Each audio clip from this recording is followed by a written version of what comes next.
Hello प्यारे विद्यार्थियों, good morning, नमस्कार, राधे राधे। आपका फ्यूचर कोचिंग क्लासेस में एक बार फिर से स्वागत है। जैसा कि हम यूजीसी नेट के फर्स्ट पेपर का शिक्षण अभिक्षमता का जो सीरीज चला रहे थे, आज उसका क्लास 3 है। हम लोगों ने अभी तक इस सीरीज में देखा है कि शिक्षण, पहले क्लास हम लोगों ने देखा था शिक्षण से क्या आशय है, शिक्षण में क्या क्या शामिल होता है, और दूसरे क्लास में हमने शिक्षण के स्तर को देखा था। अगर आप वो क्लास नहीं देखे हैं तो जाके उस क्लास को देखिए, बहुत ही इंटरेस्टिंग क्लास है और आपके पेपर के पॉइंट ऑफ व्यू से बड़ा ही इंपॉर्टेंट टॉपिक उसमें आपको मिलेंगे, जिसमें आपके एग्जाम के लिए बहुत ही हेल्पफुल होगा। तो ठीक है, चलिए स्टार्ट करते हैं आज का सेशन, जिसमें हम सीखेंगे शिक्षण के चर सीखेंगे और कुछ इसमें सीखेंगे। देखते हैं आज हम क्या सीखने वाले हैं सेशन में। सबसे पहले हम सीखेंगे शिक्षण के वातावरण। आज का हमारा टॉपिक होने वाला है शिक्षण का वातावरण। वातावरण, ठीक है।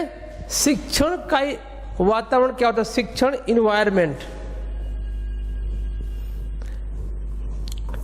टीचिंग इन्वायरमेंट, इन्वायरमेंट, ठीक है। टीचिंग इन्वायरमेंट को दो पार्ट में बांटा गया है। पहले तो ये जानो कि टीचिंग इन्वायरमेंट होता क्या है। शिक्षण वातावरण एक निरंतर चलने वाली प्रक्रिया होती है जो लगातार कंटिन्यूसली आपका शिक्षण चलता रहता है, ठीक है। तो इसके इन्वायरमेंट को दो तरीकों से हम डिफाइन कर सकते हैं। एक पहला तरीका आपका है शिक्षण की गतिशील वातावरण। शिक्षण का गतिशील वातावरण, जिसे अंग्रेजी में बोला जाता है डायनेमिक, डायनेमिक इन्वायरमेंट बोला जाता है।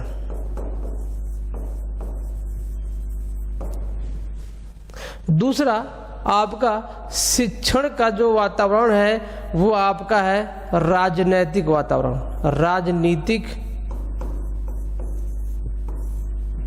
वातावरण, वातावरण, ठीक है। इसे बोलते हैं पॉलिटिकल इन्वायरमेंट, पॉलिटिकल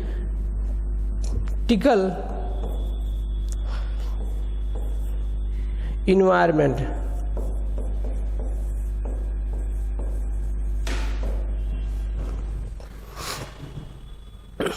ठीक है।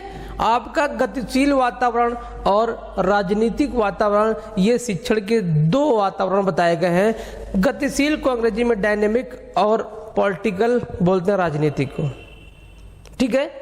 अब देखिए इसमें एक शामिल, इसका जो आपका गतिशील वातावरण है ये इसमें बताया जाता है कि आपका ये निरंतर चलने वाली प्रक्रिया होती है, ठीक है। इसमें देखिए कितनी चीज़ों को शामिल किया गया है। जो आपका गतिशील वातावरण है इसमें आपके चरों को शामिल किया गया है। शिक्षण में जो चर होते हैं उसको किसमें बताया गया है? गतिशील वातावरण में बताया गया है, ठीक है। पहला देखिए, पहला चर कौन सा होता है? आपका स्वतंत्र चर होता है, स्वतंत्र चर होता है, जिसे इंग्लिश में बोलते हैं इंडिपेंडेंट,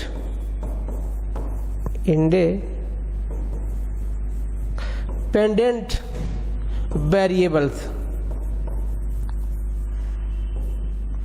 वेरिएबल्स, ठीक है। दूसरा आपका बताया गया है आश्रित, आश्रित चर, इसे बोलते हैं dependent, dependent variables, dependent variable. और लास्ट देखते हैं, लास्ट आपका बताया गया है हस्तक्षेप, हस्तक्षेप चर, जिसे कहते हैं इंग्लिश में इंटरवेनिंग वेरिएबल,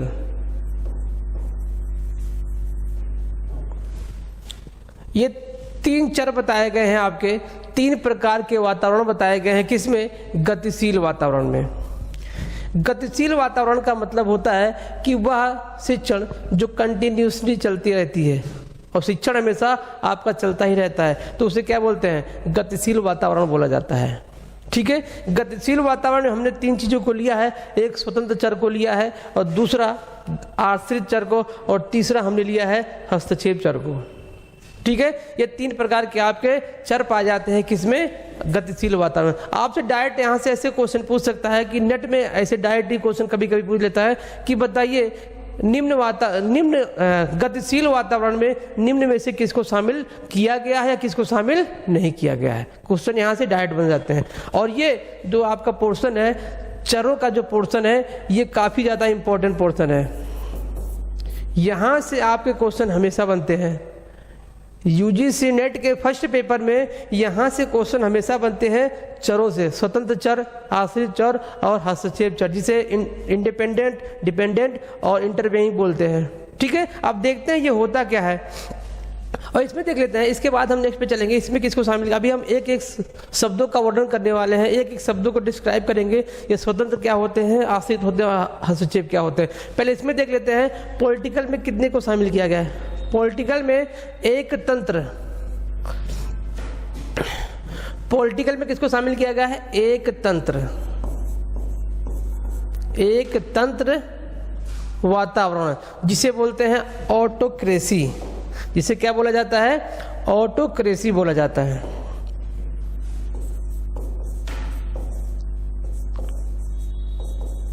ऑटोक्रेसी।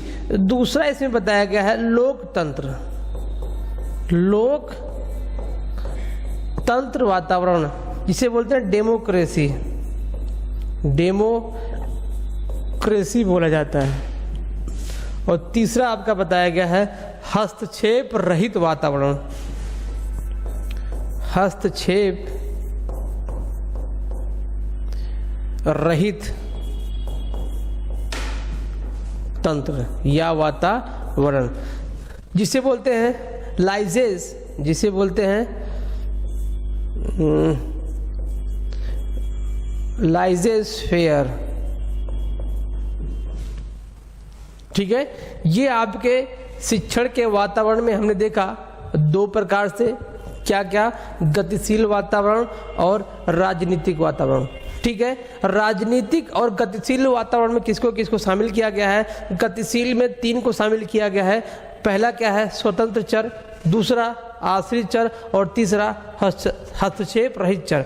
और राजनीतिक वातावरण में हमने देखा एक तंत्र, लोकतंत्र और हस्तक्षेप रहित जो भी हमारे वह तंत्र होते हैं।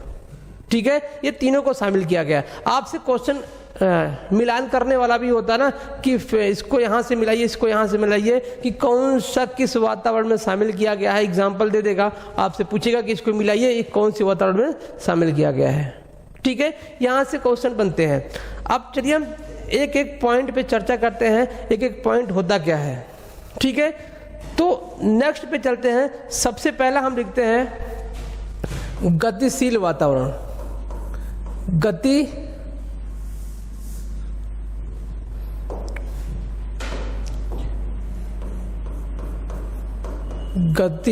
गतिशील वातावरण।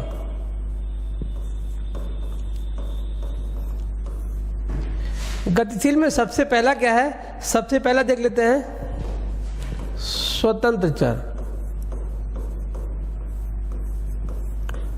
जिसे हमें इंडिपेंडेंट बोलते हैं। ठीक है, ये होता क्या है? स्वतंत्र चर में हम किसको जानते हैं? जो हमारे शिक्षक होते हैं वो किस में आते हैं? स्वतंत्र चर में आते हैं। शिक्षक को स्वतंत्र चर में शामिल किया गया है। शिक्षक क्या करता है? शिक्षक अपने अनुभव और पूर्व ज्ञान के आधार पर अधिगमकर्ता को या विद्यार्थियों को उनके मानवीय व्यवहारों में वांछित परिवर्तन लाने का निरंतर प्रयास करता रहता है। मतलब शिक्षक क्या करता है, शिक्षण कार्य को इंटरेस्टिंग करने के लिए हमेशा कुछ ना कुछ एक्टिविटी करता रहता है, कुछ ना कुछ शोध करता रहता है, रिसर्च हमेशा कुछ ना कुछ करता रहता है, जिससे उसकी शिक्षण की प्रक्रिया जो है और इंटरेस्टिंग हो सके, अभिप्रेरित वाली शिक्षण प्रक्रिया बन सके, जिससे हमारे बच्चे, जिससे स्टूडेंट क्या हो, मोटिवेट हो शिक्षण ग्रहण करने के लिए। तो कुछ ना कुछ शिक्षक हमेशा एक्टिविटी करता है, अपने अनुभवों को विद्यार्थियों को प्रोवाइड कराने के लिए कुछ ना कुछ करता रहता है हमेशा। तो स्वतंत्र चर में किसको शामिल किया गया है, शिक्षक को शामिल किया गया है। बात समझ में आई? स्वतंत्र चर में किसको शामिल किया गया है, शिक्षक को शामिल किया गया है। यहाँ तक बात समझ आई? चलिए आगे देखते हैं। आपसे पूछ सकता है कि शिक्षक कौन से चर में शामिल है, तो कौन सा चर है शिक्षक, स्वतंत्र चर में। ऐसा इसलिए किया गया है, स्वतंत्र चर का मतलब होता है जो किसी पे डिपेंड ना हो। शिक्षक क्या होते हैं, स्वयं क्या होते हैं, फ्री होते हैं। शिक्षक फ्री होते हैं, वो विद्यार्थियों को शिक्षा प्रोवाइड करवाते हैं। तो उस कंडीशन में आश्रित कौन हो जाएगा, आश्रित हो जाएगा आपका विद्यार्थी। और स्वतंत्र होते हैं, स्वतंत्र का मतलब होता है विद्यार्थी इंटरफेयर इसके लिए सॉरी विद्यार्थी इसके शिक्षण कार्य में या किसी और कार्य में इसको रुकावट या कुछ और ऐसी एक्टिविटी नहीं कर सकते हैं। ठीक है, तो ये क्या होते हैं, डिपेंडेंट होते हैं। बात समझ में आई ना? तो स्वतंत्र चर में किसको शामिल किया गया है, शिक्षक को शामिल किया गया है। ओके, दूसरा देखते हैं। आपका दूसरा है आश्रित चर। आश्रित चर, आश्रित चर को बोलते हैं डिपेंडेंट, डिपेंडेंट बोला जाता है, डिपेंडेंट वेरिएबल्स बोला जाता है। आश्रित चर में किसको रखा गया है, विद्यार्थी को रखा गया है। आश्रित चर में विद्यार्थी को रखा गया है। क्यों? क्योंकि ये टोटली डिपेंड किस पे होता है, शिक्षक पर होता है। जो विद्यार्थी होते हैं हमारे, वो किस पे डिपेंड होते हैं, शिक्षक पे डिपेंड होता है। शिक्षक जो जो उनको बताएगा वो उसी प्रकार से सीखते हैं। ठीक है, तो ये क्या होते हैं, विद्यार्थी आपके आश्रित चर में आते हैं। ठीक है, और तीसरा आपका क्या है, आपका तीसरा है हस्तक्षेप। हस्तक्षेप चर, जिसमें किसको रखा गया है, पाठ्यक्रम को रखा गया है। पाठ्यक्रम को रखा गया है। शिक्षण विधियां रखी गई हैं, शिक्षण विधियों को रखा गया है। शिक्षण की युक्तियों को रखा गया है कि युक्तियों को इसमें शामिल किया गया है। ठीक है, तो ये तीन चर थे हमारे। क्या होता है, देखिए ये वाला इतना इंपॉर्टेंट है, इसके बिना शिक्षक और आश्रित चर जो है, शिक्षक और विद्यार्थी दोनों ही क्या है, शिक्षण की प्रक्रिया को पूरा नहीं कर पाएंगे। मतलब कि ये तीनों आपस में क्या है, ये तीनों आपस में पूरक हैं। एक के अभाव में शिक्षण प्रक्रिया पूरी नहीं हो पाती है। जब तीनों क्या होते हैं, आपस में मिल जाते हैं, जब मिल के काम करते हैं, तो कौन सी प्रक्रिया पूरी होती है, शिक्षण की प्रक्रिया पूरी होती है। शिक्षण की प्रक्रिया जब पूरी होती है, वो शिक्षण कार्य होता है जब तीनों आपस में मिलकर काम करते हैं। ठीक है, तो इसीलिए कहा गया है कि गतिशील वातावरण में जो तीनों चर हैं वो आपस में क्या हैं, एक दूसरे के पूरक हैं। एक के अभाव में दूसरा तीसरा काम का नहीं। आपके पास अगर पाठ्यक्रम नहीं है, शिक्षण की विधियां नहीं है, तो शिक्षक क्या करेगा, क्या पढ़ाएगा, कुछ नहीं कर सकता। विद्यार्थी क्या पढ़ेगा, कुछ नहीं पढ़ेगा। या विद्यार्थी ही नहीं है तो शिक्षक क्या करेंगे, किसको पढ़ाएंगे। ठीक है, या शिक्षक ही नहीं है तो विद्यार्थी किससे पढ़ेगा, उस पाठ्यक्रम का क्या करेंगे हम। तो कह सकते हैं कि एक के अभाव में कोई शिक्षण प्रक्रिया पूरी नहीं हो पाएगी। तो ये क्या है, आपका गतिशील वातावरण है। ठीक है, बात समझ में आएगी ना। तो ये क्या थे, आपके गतिशील वातावरण में चरों के प्रकार थे। चलिए आगे देखते हैं। अगला हमने देखा था राजनीतिक वातावरण। राजनीतिक वातावरण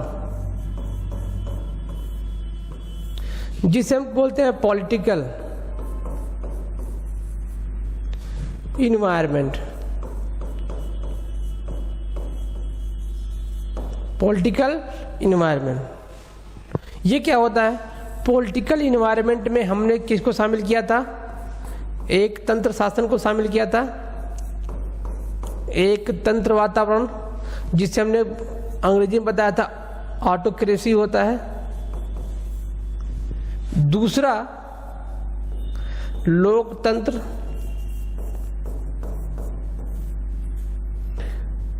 इसे बोलते हैं डेमोक्रेसी। डेमोक्रेसी तीसरा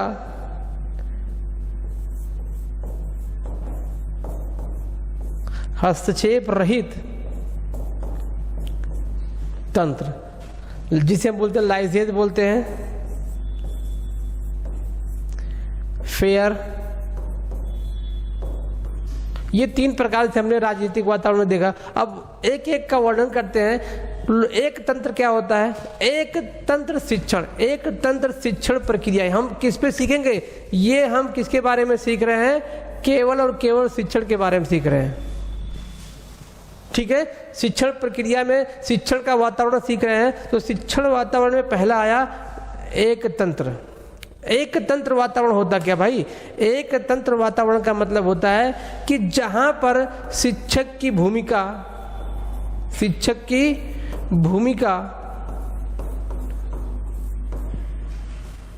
विशेष होगी। क्या होगा? शिक्षक की भूमिका विशेष मानी जाती है। इसमें केवल और केवल किसकी भूमिका होती है? शिक्षक की भूमिका अहम होती है। ठीक है, एक तंत्र प्रक्रिया में शिक्षक की भूमिका विशेष मानी गई है। ओके, और इसमें विद्यार्थी जो होते हैं शिक्षक के बताए हुए जो भी टर्म्स होते हैं, जो भी वो बताता है, बिना कोई तर्क के स्वीकार करते हैं। बात समझ में ना? कोई तर्क नहीं। एक तंत्र प्रक्रिया में शिक्षक की भूमिका विशेष होती है, इंपॉर्टेंट होता है। सबसे टॉप पे कौन होता है? शिक्षक होता है। और इस प्रक्रिया में विद्यार्थी जो भी टीचर से ग्रहण करता है वो भी कैसे? बिना कोई तर्क के। ना तो उसमें कोई विशेष प्रकार के तर्क निकालता है, ना तो कुछ उसमें बताता है कि भैया नहीं, ऐसे नहीं, ऐसे करो, ऐसे नहीं, ऐसे, ये गलत बता रहे हैं। जो भी शिक्षक बता रहा है बिना कोई तर्क के उसको एक्सेप्ट कर लेता है वो। ठीक है, और इसमें देखिए एक और विशेषता इसकी है, इसमें विकसित लोगों के द्वारा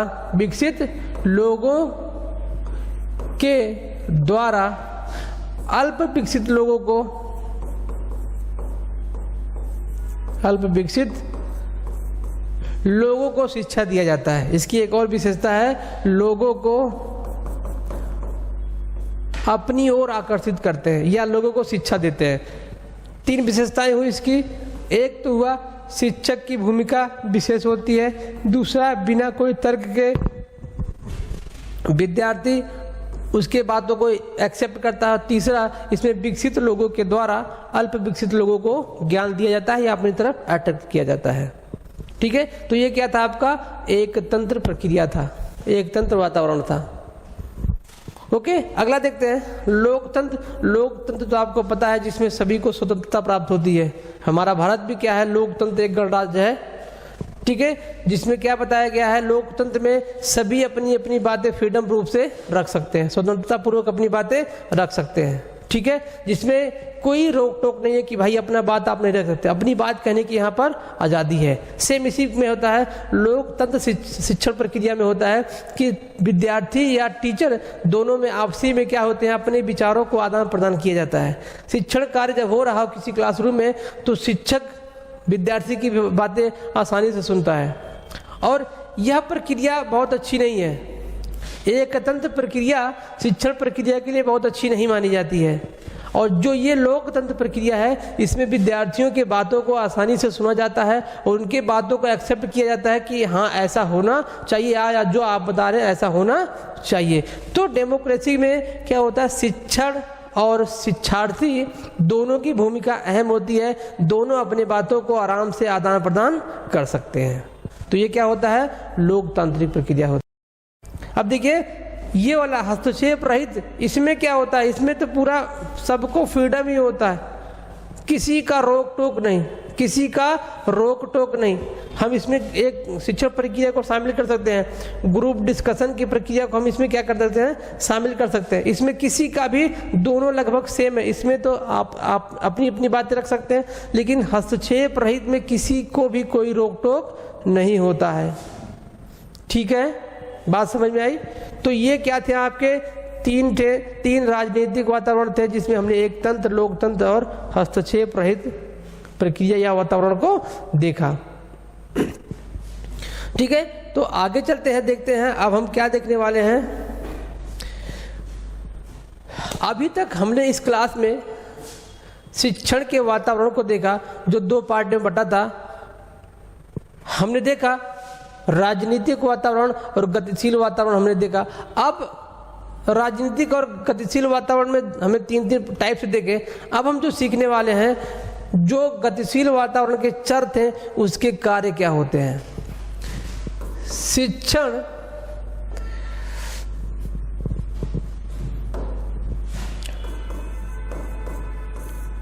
चरों के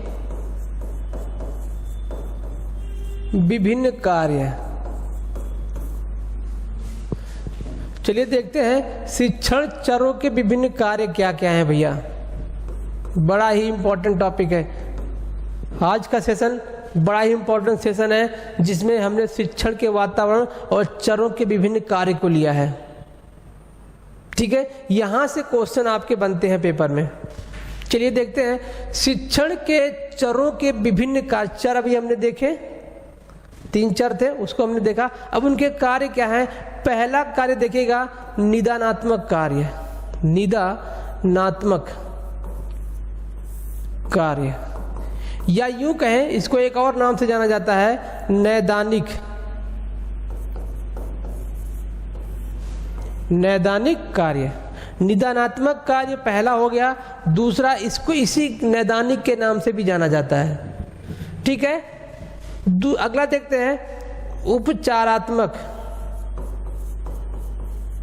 उपचारात्मक कार्य, और लास्ट देखते हैं मूल्यांकन।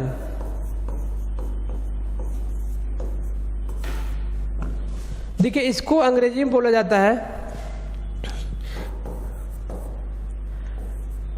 डायग्नोस्टिक, इसको बोला जाता है प्रिस्क्राइब या प्रिस्क्रिप्टिव बोला जाता है, या इसको बोला जाता है इवैल्यूएशन। इवैल्यूएशन, ये आपके 3 टाइप्स के कार्य हैं। किसके, वो भी शिक्षण के चरों के। मोस्ट इम्पॉर्टेंट, इससे हम क्या कहेंगे, मोस्ट इम्पॉर्टेंट की कैटेगरी में रखेंगे।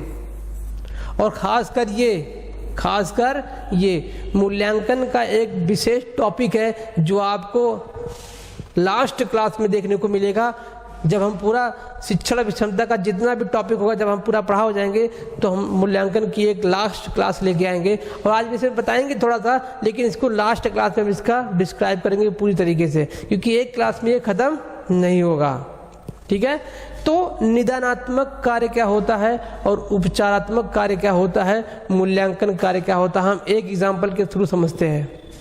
एक एग्जाम्पल लेंगे और एक एग्जाम्पल में तीनों को हम देखेंगे। ठीक है, क्या है निदानात्मक कार्य, क्या होता है?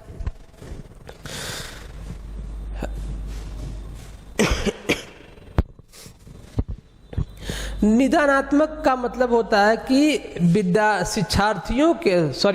शिक्षक के द्वारा विद्यार्थियों को पहले से क्या करना, चेक करना कि उनको कितना आ रहा है, किस पाठ्य वस्तु पर, हमारे जो पाठ्य वस्तु है उस पर उनका कितना पकड़ है, उनके पूर्व ज्ञान को क्या करते हैं, हम चेक करते हैं। उसे क्या बोला जाता है? निदानात्मक बोला जाता है। बात समझ आई ना? शिक्षक के द्वारा विद्यार्थियों के पूर्व ज्ञान को और प्रेजेंट में उनका कितना ज्ञान है उस पाठ्यक्रम पर जो हम सीखने वाले हैं, उसी को चेक करना क्या कहलाता है? निदानात्मक कार्य कहलाता है आपका।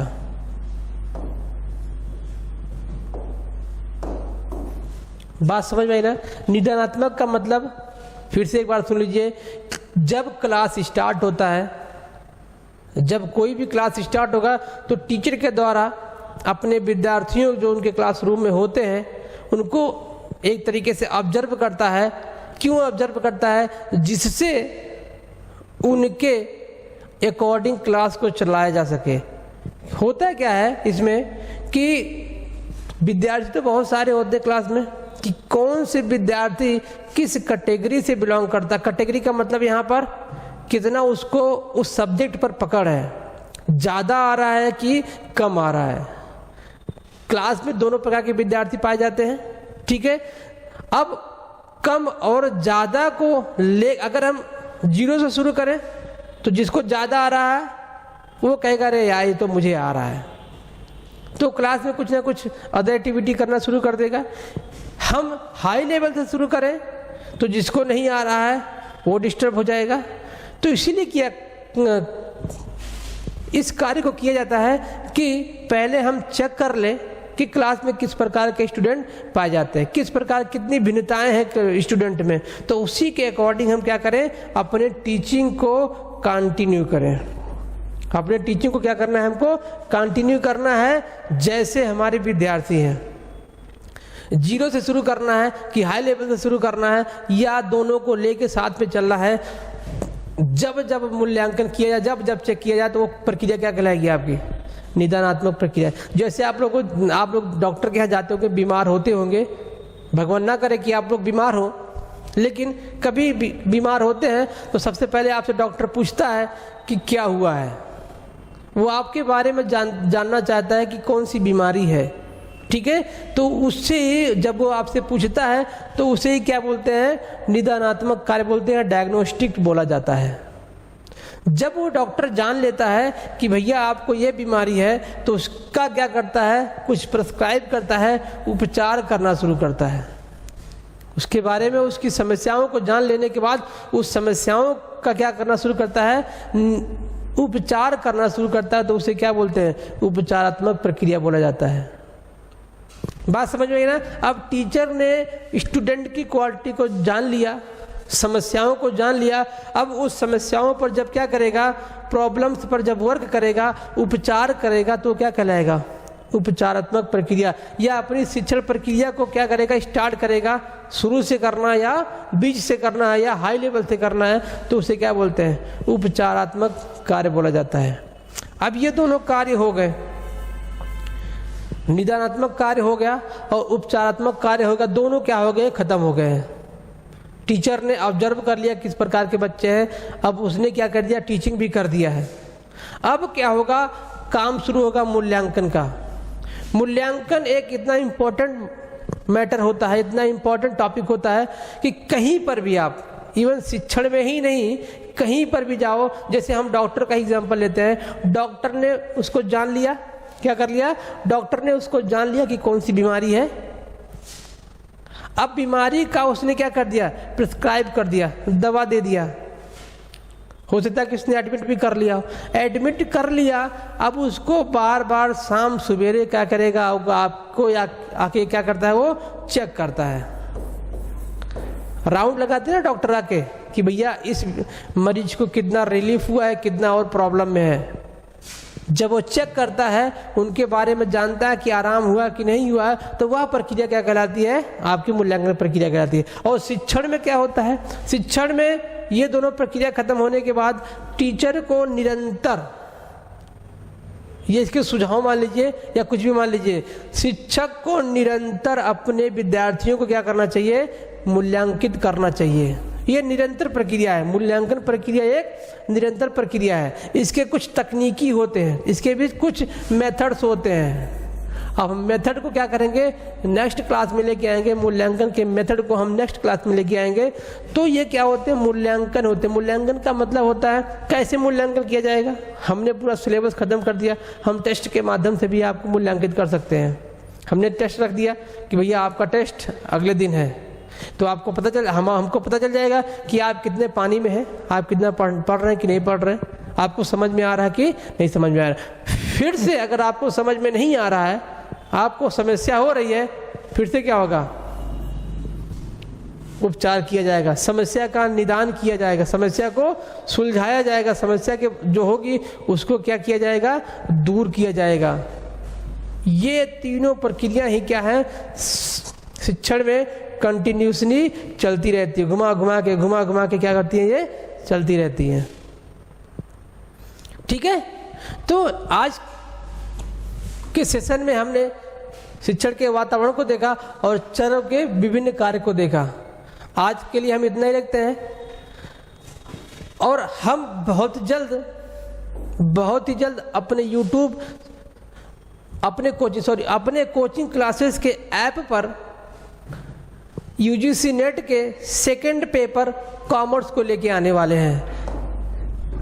सेकंड पेपर आपका जो है, सेकंड पेपर कॉमर्स का, अगर आप कॉमर्स से तैयारी कर रहे हैं, आपका पेपर अगर सेकंड पेपर आपका कॉमर्स है, तो हम बहुत जल्द अपने ऐप पर एक कॉमर्स के सिलेबस को लॉन्च करने वाले हैं। जो आपका कॉमर्स का सिलेबस होगा फुल एकदम कंसेप्चुअल होगा। कंसेप्ट के तहत एकदम से पूरा, और मिनिमम से मिनिमम प्राइस होगा इसका। एकदम प्राइस आपका लो होगा। आप देखेंगे कि आपको कॉमर्स के जितने भी आप कोचिंग क्लासेस लिए होंगे नेट के, आप यकीन मानिए कि मेरे इस ऐप पर आपको सबसे लो प्राइस पे ये पूरा कोर्स प्रोवाइड करवाया जाएगा, वो भी विद कॉन्सेप्ट। रटने वाला झंझट नहीं रहेगा हमारे क्लास में। मेरा क्लास होता है कॉमर्स का, उसमें रटने की प्रक्रिया बिल्कुल भी नहीं है। कॉन्सेप्ट आपको दिमाग में फिट है तो आप क्या करेंगे? आसानी से नेट के पेपर को क्रैक कर पाएंगे। नहीं तो आप सोचे कि हम नेट को रट के पास कर लें, तो पॉसिबल नहीं है। क्योंकि नेट के पेपर में कोई भी सब्जेक्ट हो, कॉमर्स हो, कोई भी अदर सब्जेक्ट हो, तो वहाँ पर क्या होता है? आपका फैक्ट नहीं आता है।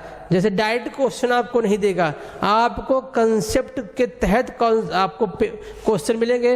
अगर आपका कंसेप्ट क्लियर है तभी आप पेपर को सॉल्व कर पाएंगे, अदरवाइज आप सॉल्व नहीं कर पाएंगे। तो हमारे इस ऐप पर आपको कॉमर्स से रिलेटेड जितनी भी समस्याएं होंगी वो सब सॉल्व किया जाएगा, वो भी एकदम से लो प्राइस पर। अगर आप हमारे ऐप को अभी डाउनलोड नहीं किए हैं तो उस ऐप को डाउनलोड कर लीजिए, और बहुत जल्द आपको कॉमर्स की क्लासेस उस पर प्रोवाइड की जाएंगी। और अगर आपको मेरा ये YouTube चैनल पसंद आ रहा है, मेरा पढ़ाया हुआ तरीका आपको पसंद आ रहा है, मेरे कंटेंट आपको पसंद आ रहे हैं, तो इस चैनल को सब्सक्राइब करिए अगर आप नए हैं। और अगर आप सब्सक्राइब कर चुके हैं तो इसको लाइक करिए और शेयर भी करिए, जिससे मुझे भी थोड़ा सा क्या मिले? मोटिवेशन मिले। मैं भी क्या हूँ और बढ़िया से बढ़िया कंटेंट आपके लिए प्रोवाइड करवा सकूं। आप जितना लाइक और शेयर करेंगे, जितना कमेंट करेंगे, मैं भी उतना क्या होऊंगा? मोटिवेट होऊंगा और आपके लिए अच्छे अच्छे कंटेंट लाता रहूंगा। तो ठीक है, मिलते हैं आपसे नेक्स्ट क्लास में। तब तक के लिए पढ़ते रहिए, मस्त रहिए और हमेशा मुस्कुराते रहिए। जय हिंद।